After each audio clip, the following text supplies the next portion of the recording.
বারবার ঘূর্ণিঝড়ের কবল থেকে বরগুনা উপকূল রক্ষা করে সুন্দরবন, টেংরাগিরি, শুভ সন্ধ্যা ও হরিণঘাটা সংরক্ষিত বনাঞ্চল। তবে প্রাকৃতিক ও মানবসৃষ্ট দুর্যোগে দিন দিন কমে যাচ্ছে বনের আয়তন, ঝুঁকি বাড়ছে উপকূলের বাসিন্দাদের। এ বিষয়ে আরো জানাতে আমাদের সাথে বরগুনা থেকে যুক্ত হচ্ছেন সহকর্মী ইমরান টিটু।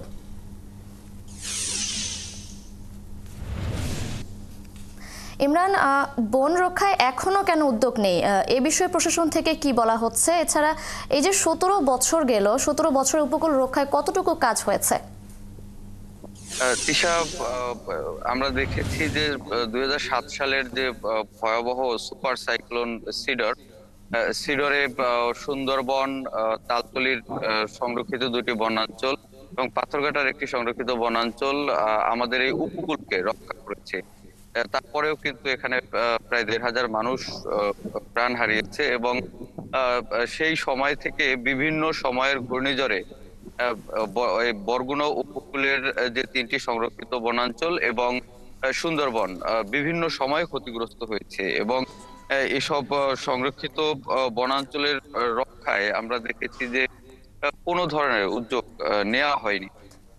স্থানীয়রা যেটি বলছেন যে যদি এটি যদি সংরক্ষিত বনাঞ্চলগুলো যদি রক্ষা করা না যায়, সেক্ষেত্রে কিন্তু একটি ভয়াবহ পরিস্থিতি তৈরি হবে এবং তারা যেটি বলছেন আহ, বিভিন্ন সময়ে বেড়িবাঁধ ভেঙে যে প্লাবিত হচ্ছে, আহ, সেটি কিন্তু উপকূলে একটি বড় ধরনের ক্ষয়ক্ষতি হচ্ছে।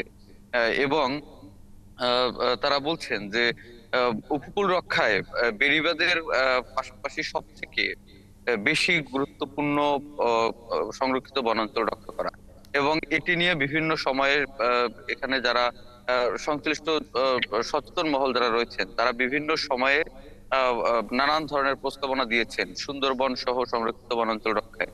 কিন্তু নানান সময়ে পানি উন্নয়ন বোর্ড বলছেন এটি বন বিভাগ দেখবেন, বন বিভাগ বলছেন পানি উন্নয়ন বোর্ড দেখবেন। একটি টানাপোড়েনের মধ্যে মূলত তারা যাচ্ছেন যে কে এটি দেখবেন সেটি নিয়ে একটি কোনো কোনো ধরনের কোনো নিশ্চয়তা কিন্তু কেউ দিতে পারেনি। সবশেষ পানি উন্নয়ন বোর্ড যেটি বলছেন যে এটি অনেক বড় একটি কাজ, এত বড় পরিমাণে বরাদ্দ, এটি একনেকে যদি বিষয়টি যদি প্রস্তাব যদি তোলা হয়, একনেকে যদি পাশ হয়ে আসে তাহলে মূলত বন রক্ষার উদ্যোগ নিতে পারবেন। এবং জলবায়ুর বিরূপ প্রভাবে একের পর এক ঘূর্ণিঝড় প্রতি বছর হচ্ছে এবং এটি নিয়ে কিন্তু সবাই একটি আতঙ্কিত যে যদি এভাবে যদি দিনের পর দিন যদি বন কমতে থাকে, বিশেষ করে তালতলির শুভ সন্ধ্যা এবং ট্যাংরাগিরি একদিকে প্রাকৃতিক ভাবে, অন্যদিকে মানব সৃষ্ট কারণে দিনের পর দিন বনের সংখ্যা কমছে।